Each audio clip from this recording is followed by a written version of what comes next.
Breaking tonight, an unbelievable new twist in the so-called debate over free speech spreading across U.S. college campuses, as one student government reportedly rejects a plan to honor the victims of September 11th over worries that acknowledging a tragedy by, quote, non-white perpetrators could, quote, increase racist attitudes on campus. That's where we are today. Welcome to the Kelly File, everyone. I'm Megyn Kelly. Students say there are currently no annual September 11th ceremonies at the University of Minnesota Twin Cities campus, but just this week, one young man's proposal to have them every year was rejected, with the student director of diversity and inclusion saying, quote, it might make a space that is unsafe for students even more unsafe. We have also seen national attention this week on a similar debate at Yale, where administrators are trying to convince angry young people at Yale that the exchange of ideas, offensive or not, is the foundation of higher learning, not to mention the First Amendment. While at the University of Missouri, where students were told this week to call campus police if they heard offensive speech or insulting speech, the vice president of the student body, the vice president, is now making the case that citing the Bill of Rights is really no excuse for infringing on her safe space. I personally am tired of hearing that First Amendment rights protect students when they are creating a hostile and unsafe learning environment for myself and for other students here. I think that it's important for us to create that distinction and create a space where we can all learn from one another and start to create a place of healing rather than a place where we're experiencing a lot of hate like we have in the past. Joining me now, Alan Dershowitz, a Harvard Law professor and Yale Law School graduate who himself has experienced a tense experience on a college campus recently. He's also author of the new book, Abraham, the world's first, but certainly not last, Jewish lawyer. Great to see you, Professor. So, thank you. All right. I mean, I think the viewers know where I stand on this. I've made it very clear. However, let me take the position of the young woman we just saw. We have rules in corporations that say you can't talk a certain way and work here. They say, why can't we have those same rules on college campuses? You can't talk that way, you can't say those things, because this is an institution, this is a place where you shouldn't have to be subjected to that. Well, these are the same people who claim they're seeking diversity. The last thing many of these students want is real diversity, diversity of ideas. They may want superficial diversity of gender, superficial diversity of color, but they don't want diversity of ideas. We're seeing a curtain of McCarthyism descend over many college campuses. You know, I don't want to make analogies to the 1930s, but we have to remember that it was the students at universities who first started burning books during the Nazi regime. And these students are book burners. They don't want to hear diverse views on college campuses. When I went to speak at Johns Hopkins University, there were protests. It was said that because I won't acknowledge that Israel commits crimes against the Palestinians, I am, quote, harassing students and violating the ethical standards of Johns Hopkins University. By expressing my opinion, I'm harassing students. This has become a very serious problem, not only in American universities, but in universities around the world as well. And it is influencing and having a terrible impact on the education of students. You have spent your life in a courtroom and on college campuses, on one in particular, and it is an elite institution. When you go to college, you know, as my 100-year-old Nana would say, at least it was when I went to school, you go and you express your freedom and you find it's young adulthood, and you want to do all sorts of things, and you don't want anybody getting all up in your business. But now they're demanding that the school get all up in everybody's business, and the freedom has to stop when it comes to words. No, it's the worst kind of hypocrisy. They want complete freedom over their sex lives, over their personal lives, over the use of drugs. But they want mommy and daddy, dean and president to please give them a safe place, protect them from ideas that may be insensitive and maybe will make them think. But it's a double standard. Look at what's happening at Hunter University, City University of New York. Students from the Students for Justice for Palestine have issued a petition saying Zionist administrators are causing high tuition in the school. Zionist administrators, you know what they mean by Zionists? They mean Jews.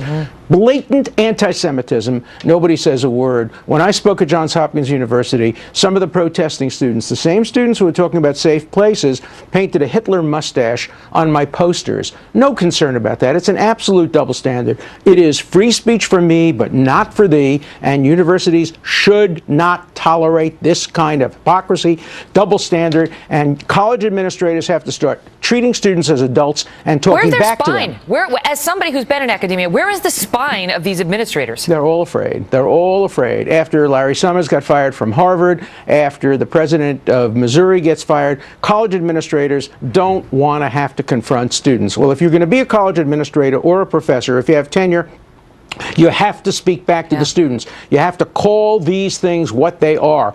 Double standard, hypocrisy, bigotry, McCarthyism, and the fog of fascism is descending quickly over many American universities. We have to fight back against these students. The duty to educate doesn't walk out the door just because things get tense and uncomfortable. Absolutely. Professor Dershowitz, thank you for being here. Thank you. Joining me now with more, Peggy Noonan, Wall Street Journal columnist, former presidential speechwriter, and author of the new book, The Time of Our Lives. And you've been writing in the book, which I've read, The Time of Our Lives. We have some of your columns where you talk about what's been happening to the little cupcakes on the college campuses. Yes. And not just any college campus, but Yale, Peggy. At Yale, we're seeing this. Yes, at great universities, the kind of school that people are very lucky to be at. They are not really the oppressed, if you look at it a certain way. Right. They are getting a wonderful education. They are in the heart of the American elite. They are going to go on to elite lives. Look, I agree with everything Alan just said.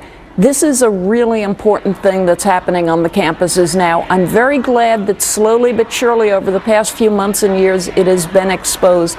This is a censorship movement. It is a movement to censor free speech by people who don't seem to know even what the First Amendment is. I'm surprised they're at Yale and Mizzou because it doesn't seem they've been educated that well about the First Amendment. Mm-hmm. But it is a progressive sort of movement that is dangerous because once they control free speech and what can be said, they get to be the arbiters of what can be said. That's right, of everybody's speech. And, yeah. You know, I was reading a review just yesterday, actually, of your book by Peter Berkowitz, and who loved the book. And he was talking about your writing and how you have repeatedly criticized the self-esteem movement, which substitutes flattery of ego for the cultivation of character. Is that what we are seeing here? The cupcakes get to school and they think, I am God's gift. And I just heard someone say something that is unpleasant. Yes, I know. It is an odd thing. You have to wonder about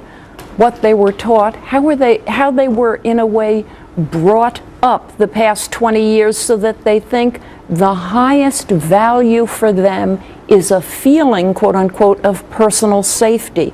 And so many things violate that feeling of personal safety, such as great literature, stories of history that contain horrifying facts, information. They all claim to be so tender and so intimidated by the facts of life, but when you see them up close at these demonstrations, they seem not intimidated, they seem like intimidators. Mm-hmm. They are muscling people, as that famous Mizzou journalism teacher said. Literally, that's what she was saying. They are using muscle. Again, let me offer their point of view, which is, why should I have to sit at my college campus and pay all this money to obtain an education and have to listen to somebody say something that is racially offensive or a sexist remark? Well, I actually don't think our great universities are full of teachers saying racist and sexist things, but it is true that if you study great literature, certainly plenty of the great literature of the West, Shakespeare has violence, he has sexism, if you want to look at it that way. Great literature does have these things. But outside of literature, you've lived this thing called life.